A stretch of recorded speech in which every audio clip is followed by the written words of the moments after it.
You're listening to Sox in the Basement, a production of the Broadcast Basement Limited, where every show is 30 minutes of good and comes from a basement bar on the south side of Chicago.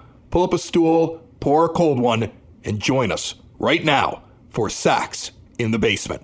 Heard everywhere podcasts can be found, and always at soxinthebasement.com.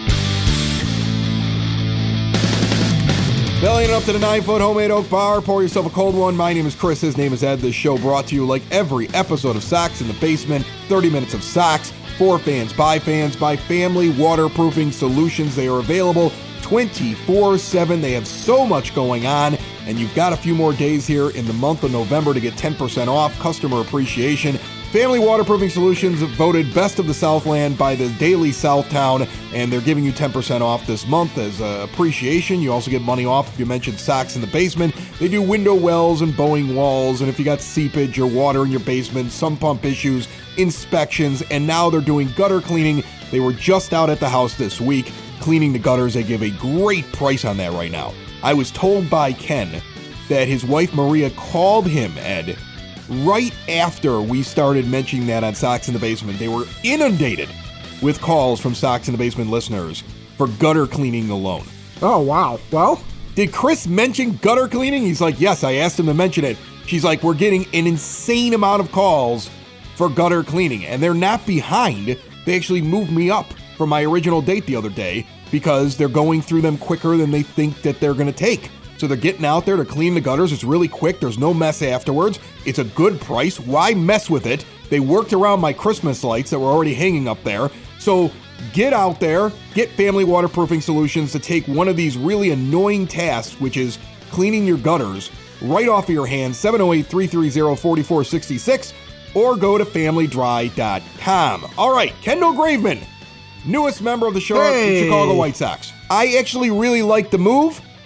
I do too. There were some people that got a little overexcited about him, and I want to first explain something about Kendall Graveman in comparison to Craig Kimbrell, who we all hate. And I just want to throw this out there. The knock on Craig Kimbrell is that he was really good in the first half of the year, came to the White Sox and was terrible, so we don't want him. We're getting rid of him, right? Right. Kendall Graveman had his best season ever last year. Okay, he was with the Mariners and went to the Astros. His lowest whip, his best metrics. He's coming off his best year. In the first half of the season, a walks and hits per innings pitched, a whip of 0.69, kind of like what Kimbrell was, 4.1 hits per 9 innings, and 2.2 walks per 9 innings. Then he got traded, just like Kimbrell did. And the wheels came off. 1.39 whip, 7.8 hits per 9 innings, that's nearly double, and more than double in walks per 9 innings, 4.7 for the regular season for the Astros. Now, there are two things that stand out to me about him. One of those things is that Graveman then went out and performed in the postseason. Yes. So that's a little bit different. Along with the fact that there's actually three things. Along with the fact that he's half the money of Kimbrell. Kimbrell's $16 million. Graveman's only $8 million.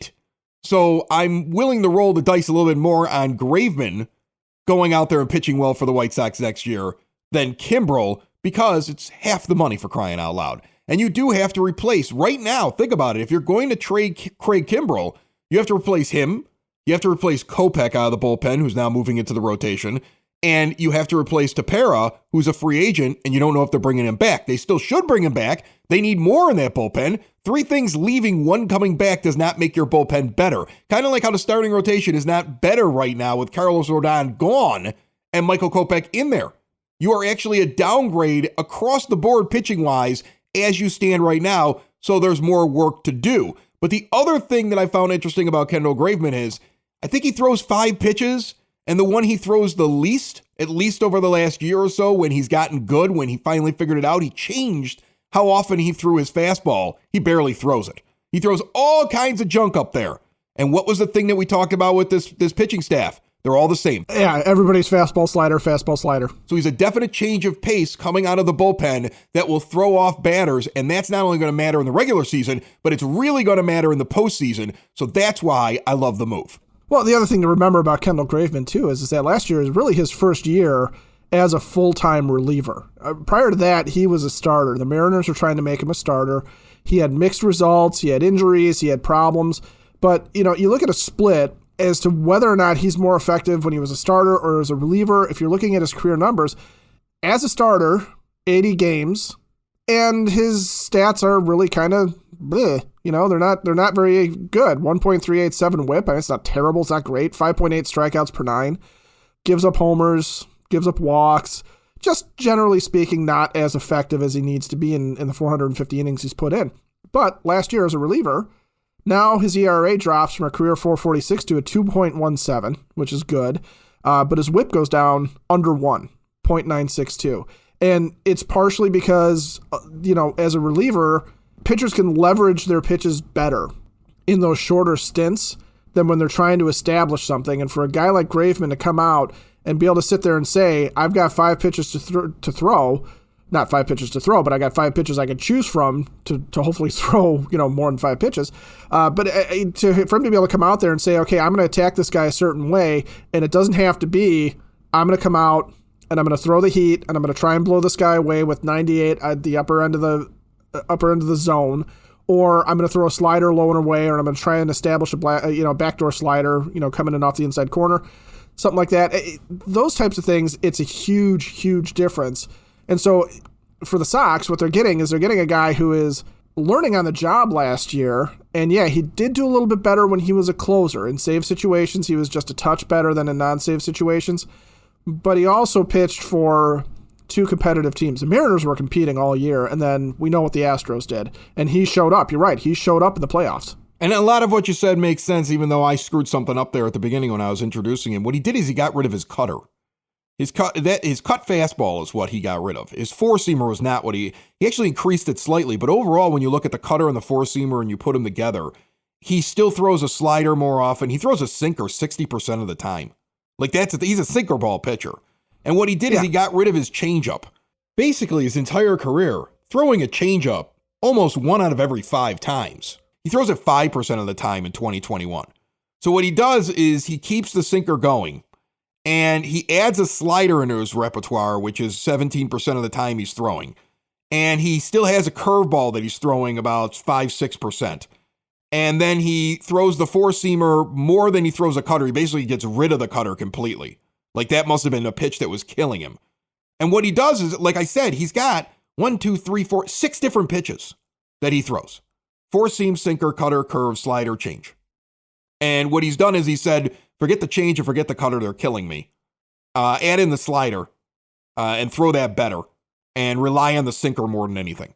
And that's a different kind of pitcher than what we get out of the White Sox, right? I mean, that's a different guy. Yeah, he'll throw a four-seamer. I'm not saying he won't throw a four-seamer, but it's rare compared to the other pitches that he throws up there. Yeah, well, he kind of feels like a right-handed Aaron Bummer, which isn't necessarily a bad thing because Bummer was one of the few guys that didn't give the same look coming out of the pen as everybody else. And you know what else? I keep seeing people saying, well, the best pitcher now in the back end, they're making their back end up, and they're saying in this order, for 7, 8, 9, Bummer, Graveman, and Liam Hendricks. In saying that, you're almost saying Bummer's third on that list. I actually depend on Bummer more. I know some people don't like Aaron Bummer, but like I said, Kendall Graveman, a great first half last year and a subpar second half last year, but a good postseason. I don't know if I necessarily say he's the second best option out of your bullpen. People are excited about him, and I think he's a great pickup, and he definitely improves your bullpen. But if you put expectations on him to be just every time he's out there, it's perfect, you're going to be a disappointed White Sox fan base. And I think that's one of the things that we do way too much of as a fan base, or there's at least a section of this fan base that does that, is that you watch baseball like you're watching a football game. There's 162 games and a much longer playoff stretch. In fact, there's more playoff games unless they sweep through the playoffs. They're going to play more playoff games than you're going to see Bears games this year. And so if they go through it, that's how baseball works. So to live and die on every performance is something that we need to kind of get away from. And Kendall Graveman, I think, is overall an upgrade to your bullpen. There are more things that need to be done. And that's something that I kind of want to dive into today, because when you look at the rumors of what the White Sox could be doing, of what they're looking at, of what they're targeting, if you look at some of these people that tweet, that follow baseball, Major League Baseball coverage, guys like Bob Nightingale, John Heyman, or these accounts that pop up on Twitter that are right sometimes. You know, I'm talking about like the Portillo's hamburger account or the one that's named not Steve Cishek. There's a couple of accounts every once in a while, light shines upon them and they had a rumor before anybody else got it. And so the Jeff Passons of the world, which is a little bit more reputable than the other two I just mentioned. But as you go through them, I'm starting to see a pattern on certain players, and I'm starting to wonder if you put them all together, are the White Sox really about to do something incredible this offseason? Or is it just hype? And I want to talk about that right after I tell you that something that is not hype is Cork and Kerry and Cork and Kerry at the Park. The burgers at Cork and Kerry at the Park are award-winning and they're spectacular. The food over there is amazing. And before, during, and after a ball game, it's a much better value than what you're going to get when you walk inside the ballpark at 35th and Shields. Cork and Kerry at the Park is open in the off season. If you want to head over there with some friends, catch some lunch, get some dinner, have some beers, they're still available. They're a great neighborhood tavern. And then there's Cork and Kerry in Beverly, the traditional Irish Southside pub with the Guinness on tap and all the different options, the big giant bar, the multiple rooms that you can rent out for different parties. You can rent out both locations, either a room or the entire bar for any of your activities this holiday season. See all they have to offer at corkandkerry.com. Before I get into these ones that I've collected, give me one or two free agents that you are sure or you are at least thinking that the White Sox are targeting right now based upon rumors. The one name that's popped up a couple of times is Robbie Ray. Yeah. And I know that, I've seen it kind of listed both ways as Robbie Ray is a specific target or Robbie Ray is the slang term in the Twitterverse for going after the top end of the pitching market, right? But Ray last year was everything that Carlos Rodon was, but slightly more reliably, if that makes a little bit of sense. Yeah, his wins above replacement was lower overall on the season than Rodon, but you're right about that. There was more consistency and his arm didn't fall off at the end.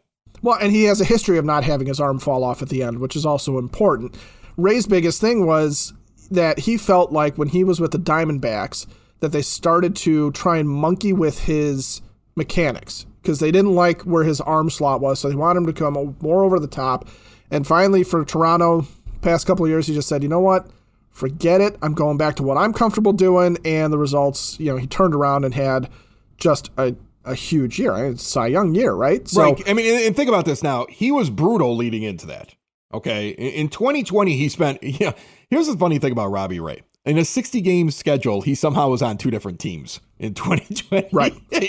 And he was terrible for both of them. He had a whip of 2.000 with Arizona, and then a whip of 1.742 with Toronto in that short season. And if you throw out that year, though, he's a guy who has sat in the last 3 years before that shortened season at a 1.15, and then he was in the very low 1.3s, which would at least put you at the back end of a person's rotation. But that's his worst case. When I look at his floor is still better than Dallas Keuchel this year. That's kind of how I look at him. His floor is still better than Dallas Keuchel. His ceiling is ace of your staff. And if you sign him in the offseason and he falls somewhere in the middle of that, that's really all you need out of him. Because I see improvement coming with Dylan Cease, and Lucas Giolito continues to be a solid pitcher overall for this team, and Lance Lynn is on this team pitching. So Robbie Ray would be a great pickup. But the problem is that I see tweets like the White Sox are looking for a player like Robbie Ray. What does like mean? Does that mean you're going to tell? Are you going to tell me that this guy's just like Robbie Ray, or are we going after Robbie Ray? Yeah, it's like going in and buying genuine and fake merchandise when you're on vacation somewhere, right? I mean, right. Is this a vaccine card that was filled out by the person who gave you the shot, or did you buy this one on the dark web? Like, which Robbie Ray am I getting, Chicago White Sox? That's what I'm curious. Is this going to be real Robbie Ray or not so real Robbie Ray? That's the part that's maddening when you get into these sort of guesstimates out there that are going on. And some of them, like you said, there's educated work going on out there where they're looking at their sources, they're looking at what's out there, they're listening to what the White Sox want to accomplish, and they're putting it together, and they're saying things like a Robbie Ray-like player. But it's hard to say what that means because Robbie Ray represented on the market is he's like Zach Greinke in some ways if you look at their WAR, but he's not because Zach Greinke is massively on the downslope of his career.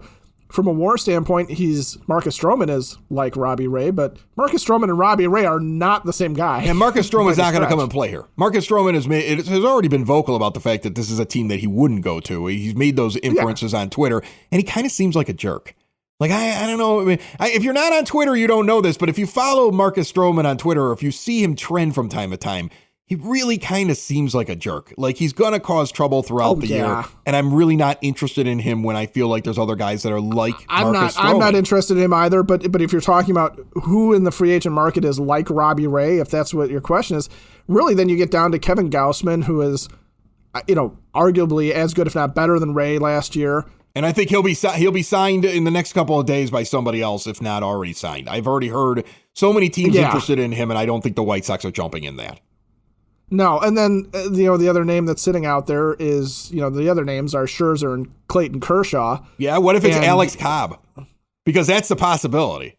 Robbie Ray, if you look at WAR, you could go just a little bit below Robbie Ray last year, and you could find Alex Cobb with a 1.264 whip, and his fielding independent pitching was 2.92 compared to his ERA of 3.76, which means it was pretty real what he did last year for the Angels.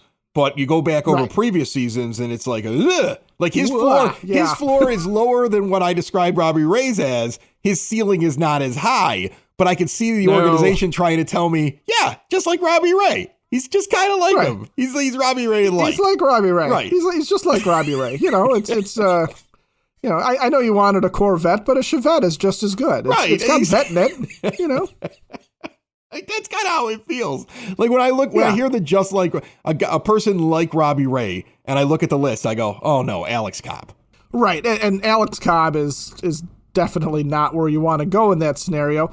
And if they are looking, if it is a Robbie Ray represents the top end of the pitching market, and that's what you're looking at, then again, you don't have too many choices, and maybe what they're really saying in some sort of code is, we're really trying to get Carlos Rodon back into the White Sox rotation. Maybe that's what it is. All right, other guys, and I tweeted about this from the Sox in the Basement account before Turkey Day, before Thanksgiving. When I started gathering what all these different people are tweeting about White Sox targets, and the ones that I could see more than one mention of a guy or more than one mention of a position that they're going after, and this is after Graveman, you would believe, based upon all the different rumors swirling around the White Sox, that if they had their druthers, there would be at least one more relief pitcher added onto the team. You're going to trade Craig Kimbrell, right? Yeah. You're going to add a starting pitcher, and you're talking about a starting pitcher like Robbie Ray. So we're talking about a person that should slot in the 3 spot with the potential to be the number 1. Not just an arm that you throw into the rotation. That's what's floating around the White Sox. Then Michael Conforto, of course, in right field. That seems to be one of the swirling things that you would believe that they're going to do, or somebody like him out in right field, Avi Garcia. Like Michael Conforto. Right, something like that, okay? But they're going to go and take care of that issue there. And then Jean Segura is going to be one of the likely people that you grab up and add onto this team in the Kimbrell trade. Because I keep seeing the Phillies, right? So if I just go off of crazy internet assumptions, I could start to form that picture that the White Sox are going to do that. Now, if the White Sox do that, it's going to be a sizable increase. Like they may be a $200 million payroll, which is something we didn't believe was possible. But if you look at all of that, if that's really what's going on, they're spending money. I'll believe it when I see it, but they're spending money. Hey, Sox in the Basement guys, Lyle. Have a second base option for you, and I think this is going to be a good one because this is where Craig Kimbrell is going to go to the Philadelphia Phillies in order to pick up Jean Segura, who would be a perfect fit for the White Sox. Have a happy Thanksgiving, guys. Let's kind of circle back to this Phillies thing, because I become very interested in the fact that now with signing Graveman, it makes it easier to move Kimbrell. And you keep seeing the Phillies bounce up as a possible landing space. And I keep because seeing, they need a closer. Right. And I keep seeing things like Jean Segura doesn't get along with his manager out there. Jean Segura isn't a very much different price. He's $14 million next year, while Kimbrel's $16 million. And then he'll have an option for the year after that if you want to keep him. He also moves all over the infield. In fact, I think he was used at third base more than anything, but he played like almost every position in the infield last year. Yeah. They needed help last year around their infield, the Phillies did, because Alec Boehm did not arrive the way he should have at third base, and then Rhys Hoskins went down at first base, so Boehm had to move over. They had Didi Gregorius coming back. He took shortstop where Segura had played. They had Brad Miller filling in places. But they also have one of their top prospects is Bryson Stott, who is a guy that's a shortstop by trade, and you figure that they would want to try and slide him in somewhere this year because he's about ready to arrive. And I think that's where people are getting the Segura idea from is, well, if they want to put Stott in the lineup somewhere, Segura's the better target than Gregorius. And now here's the thing with Segura. He is, if not anything else, extremely consistent. Yes. Like, if you're a White Sox fan that is tired of trying to project guys out and like, oh, I expected this guy to do this and he went down, or I expected this guy to be down and he was up, or all the surprises. The one thing he's not is surprising. He is exactly what you're expecting him to be. One might even say he's a bit boring, yeah, actually. He is a guy who is going to sit, most likely, in the high ends of the 200s in his batting average. All right, I'll go over his last few years, okay? We'll work backwards from 2021. 290, 266, 280, 304, 300, 319. He is what he is. His OPS is going to be around 750 to around 780. Yeah. He might have an outlier year, like his best year was an 867 OPS, but that's what he's going to be. That's going to place him above average. So you're going to have an above average hitter that is going to go out there and play a solid defense, and you can move around. Now, I'm fine with him at second base. He's not Marcus Semien, who I left out. By the way, Marcus Semien, throw him in there with all those other guys that are being rumored to the White Sox, because I keep But we've hearing, all talked about him. Yeah, but we've talked about him so much, but that's another one that I saw a report. The White Sox are looking for a player like Marcus Semien. I don't know what that means, right? But because there's really only one player like Marcus Semien on the market right now. If they went out and they got imagine this possibility that they make the trade for Segura and then you think that it's over, and then they could sit there and they could play games for the rest of the offseason with Boras to see if they can get Semien, because theoretically the White Sox could be replacing Larry Garcia, and the idea that Romy Gonzalez is just going to be the heir apparent in that, well, if you're really trying to win a World Series, Segura would be in there. And he would play 5 days out of every 7. And he'd just be moved around to give guys rest. Right. And that's what you do with him. Like, that's what the Dodgers would do. That's what high-end teams would do. So I love the move. Like, I almost feel like at this point, it doesn't make any sense that deal is not done unless the White Sox have another guy out there that they might like more than Segura that they could trade Kimbrel for, or if they're trying to get the Phillies to throw in a prospect. Because they might be trying to do that and as it well. could be that too. Now the other thing is that the Phillies may not be willing to part with Jean Segura either. Remember, this isn't a team that's going into a rebuild. This is a team that's trying to build around Zach Wheeler and Bryce Harper and Aaron Nola and some other high-priced guys. And they've got Didi Gregorius, who's really the guy sitting in the position that Bryson Stott would be taking over. He is a shortstop. He's not really a second baseman. So they may want to move his $14 million, which the White Sox don't necessarily want to take on Gregorius because he doesn't play second. He hasn't played second, and he hasn't been quite as good. But if you think about in terms of where Rick Hahn lands from point A last year when he makes the trade for Kimbrel to point C, which would be Jean Segura, he would be trading Nick Madrigal and Cody Hauer for a year, maybe 2 of Jean Segura. That's the outcome. So he may be looking to grab a prospect back there and say, yeah, we'll take off some of the salary, or the Phillies might be looking and going, yeah, we want you to match up the salary. We want you to eat the $4 million off of Kimbrel, and we'll give you, we'll take on the 14 and keep our payroll the same, because the Phillies may not be in a position just to go and throw money at the situation either. Remember, they've got an extremely expensive guy in right field. I think you're hitting this right on the head. If there is a deal that's being worked out with anybody, not just the Phillies, Rick Hahn has to think to himself, at some point, it's going to be Nick Madrigal and Cody Hoyer for this guy I'm acquiring for Kimbrel. And is that good enough? And it might be that he can't recoup the blunder, the thing that did not work out. I call it a blunder. It's a blunder if they don't replace him. It's a blunder if they don't fix this going forward. It's a blunder. When you're going for it at the time and you look at what Kimbrel was, I'm pretty sure most people were excited about it. Like, I had my trepidations about it, but I still accepted it and said, hey, we're going for it. Let's go. Relief pitching is key in the postseason. I understand what they're doing. Madrigal's not coming back this year. As long as you replace him next year, I'm totally fine with the trade. But now you have to go through that final part. You have to replace him. And you're right. It's going to be like a math equation. It's not you traded Kimbrel for this. It's you traded Madrigal and Hoyer for this.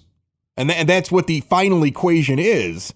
And I think that might be something that's holding up a trade, because the other team is going to look at it as, I don't care what you did to get Kimbrel. This is what we think is equal value. And Hahn is he's not trying to trade Kimbrel.